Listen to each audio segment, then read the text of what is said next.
Good morning. This is my ISM research presentation. The topic I'm studying this year is pediatrics. Pediatrics is basically the medical specialty that involves caring for adolescents, ages like from newborns to when they're 18 years old. My quote for the year is, "You can't cross the sea merely by standing and staring at the water," by Rabindranath Tagore. And basically, I think this quote to me basically means that if you don't attempt to go after your goals, you just basically have these fantasies that you build in your head, you're never really going to get anywhere. I'm kind of guilty of this at times, but I try my best not to be. Yeah, so if you don't go after what you want to do, you're not going to get anywhere. So my name is Pranav. This is just a little bit about me. And so for my interviews for this year, my first one I conducted was with Dr. Mi Young Nap. She's a pediatrician at Best Nest Pediatrics, which is like on Lebanon and Legacy, it's like 2 minutes from here, which is nice. She went to A&M for medical school, and she completed her residency at Children's Dallas, which is one of the most competitive residencies to get into for pediatrics. Basically, this was a really fun interview. I really liked her a lot. I think that I'm probably going to pick her to be my mentor. She basically gave me advice on like what to major in college, what kind of courses to take. She basically told me like you can major in basically whatever you want, but she suggested majoring in something like biology, because if you don't major in a science course, you're just going to be that much further behind once you get to med school. But she said it's totally doable if you do another major. She told me about her daily routine, which basically involved like before she gets to her office, she goes on rounds at Baylor and things like that, and she checks up on the newborns, which I thought was really interesting, and I think that would be a potentially a cool mentor visit to go in the mornings and go to like the NICU, which is for the newborns and things like that. And she's also a former ISM mentor. So my second interview was with Dr. Diana. She's a pediatrician at Forest Lane Pediatrics. She's also a former ISM mentor. She told me about some of the most serious cases that she's seen in her career. She told me about like how one time, basically when she was in her residency, a kid came, he was a Boy Scout, and he had basically been cut open by a propeller. They had been on a speedboat for some activity, and he had basically been cut in half by the propeller. And she basically told me about a bunch of these really gruesome things that she had seen, she also explained to me things about like healthcare insurance and how that works and how that impacts her practice and things like that. And she explained that her practice sees Medicaid patients, which is for the people that have a lower income. So basically, her practice is like always really busy and things like that, because her practice accepts more forms of insurance. So that was interesting.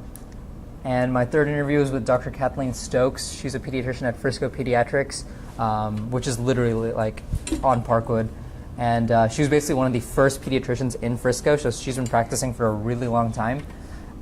So she's basically been like, she was telling me about how when she first moved to Frisco, it was like when it was all farmland and things like that. And she was telling me how it's basically evolved over the years, from saying like things like how medicine, like how the government is regulating it more and more now these days, and how new technology, how she has to constantly like learn new procedures and things like that, because things are constantly being updated.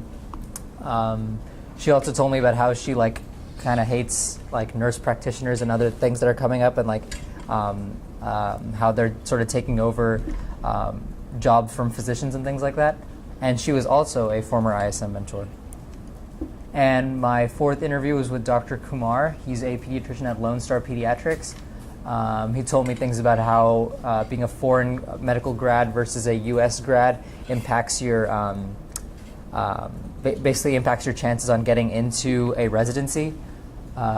He also, this was pretty cool, he showed me some blood test results from some of his patients, and basically like he showed me like the like glucose A1C, like all of the different statistics basically that you look at for a blood test, and he basically explained to me what each one means, and I thought that was really interesting. And he also told me about his daily routine. He does something similar to Dr. Knapp. Before he gets to his office, every day at like 7 a.m. he goes to the hospital, like he goes to Baylor and Centennial, and he checks up on the newborns. And so for my research, for my first article, basically I was just basically looking up any article I could find in pediatrics pretty much. So this was a new study that was done. It involves codeine. Codeine is a commonly used narcotic used to treat, it's a pain medication, and it's also used to treat coughs. It's found in like some over-the-counter cough syrups. Basically this new study is showing that codeine consumption can be potentially fatal in children. And it's a really commonly used drug. So the World Health Organization actually removed it from its list of essential medications because of this study. It says that it can cause a lethal breathing issue that suffocates the child. So I thought that was pretty interesting. So my next research assessment was over the UNT field trip that we went on. Basically, we took a trip to the University of North Texas, and we basically I got to see what it was like to be a college student for a day. I sat in on a developmental psychology course, which was pretty cool because I'm studying pediatrics this year. We were learning about like Piaget's different theories and things like that, and how he basically sees how a child progresses throughout their childhood. And then I sat in on a pharmacology course, which is really cool. In that day, they were learning about caffeine, and I thought it was a really interesting class, and the professor had all these different. It was a much more interactive lecture that I've sat on, as opposed to the other ones.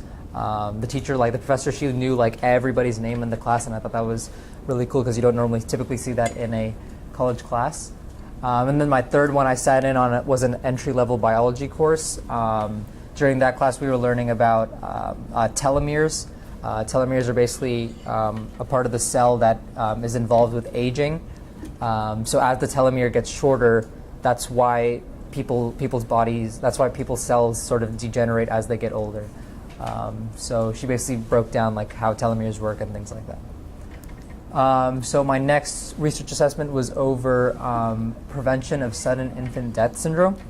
And basically what that is it's basically when an infant cannot, like they basically like it's not, they don't really know how it happens, but it's basically when the infant basically dies out of nowhere. And a new study was shown that if parents keep their infant in the same room with them at night while they're sleeping, that can greatly decrease the chances of the infant having SIDS, or sudden infant death syndrome. And then my next article was I wanted to learn more about celiac disease. Celiac disease is basically gluten intolerance. So it's an autoimmune disorder where a person's villi in their small intestine cannot handle gluten. And so the small intestine is basically the main part of the body it's basically the main absorber of nutrients. So if your villi are damaged, then you lose basically a huge part of your body that absorbs your primary amount of nutrients. So the person cannot basically handle gluten. Gluten's basically a protein that's found in wheat products. Basically the article it gave different like meal plans and things like that for people that have celiac disease and things like that, which I thought was really interesting. Because I know a lot of people that have this, and during my interview with Dr. Stokes, she was telling me about how a lot of her patients have that, so I thought that was pretty interesting to read about that. Yeah, so any questions or anything? No? All right, thank you.